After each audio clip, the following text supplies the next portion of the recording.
6 of our neighbors in northern Kentucky and 1 in 4 of our kids in northern Kentucky are dealing with food insecurity. This is going a huge way to hopefully ending that hunger.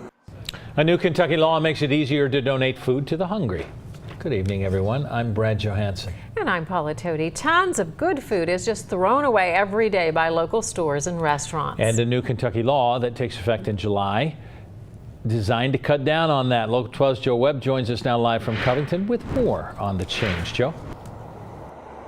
Hey, Brad, Kentucky House Bill 237 that passed in March protects businesses from being sued for donating food to charitable food pantries like Be Concerned here in Covington.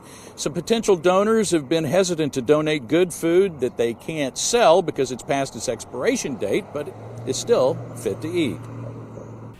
At your local Kroger store, the bruised and nicked produce gets bagged up and marked down, and if it doesn't sell then, it's boxed up and donated. Kroger donated about 3 million pounds of food in 2016 in Cincinnati, Dayton, and northern Kentucky. It really makes good sense. It makes perfect sense to take something that we can't sell and donate it to somebody who's hungry. Good sense for a large retailer, and that's where much of the meat and produce in Be Concerned's pantry came from. But for smaller retailers, restaurants, and farmers, the liability of donating items keeps them from doing it. House Bill 237 is meant to change that. It provides expanded donor protection for folks that are donating, folks and retailers and businesses trying to donate their food and other goods to charitable agencies or entities.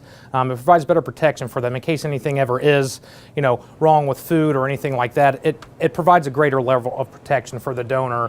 Brunsman, the Freestore Foodbank, and the Safety Net Alliance of Northern Kentucky lobbied the General Assembly for passage of House Bill 237. They anticipate more fresh produce from small businesses that throw edible food away. And I think this bill specifically in that case is just going to lead to more donations coming in. Because like I said, people are already trying to do kind of as much as they can, and this is going to provide them kind of peace of mind to maybe expand what they're already doing. We think, just by early estimates, that we should be able to save 1 million pounds of food that would come, would go into the landfills. It's good, still edible food. It's, I put it on my table, you could put it on your table, but it's going to be able to go to Kentucky families. Now, the bill only impacts donations made to charitable organizations. Now, Be Concerned says the need for food is always there, but the demand has been a little bit flat since its peak during the recession a few years ago. But Be Concerned feeds about 700 families every month. Reporting live in Covington, I'm Joe Webb, Local 12 News. Brad? Joe, thanks so much. Again, House Bill 237 takes effect on July 1st.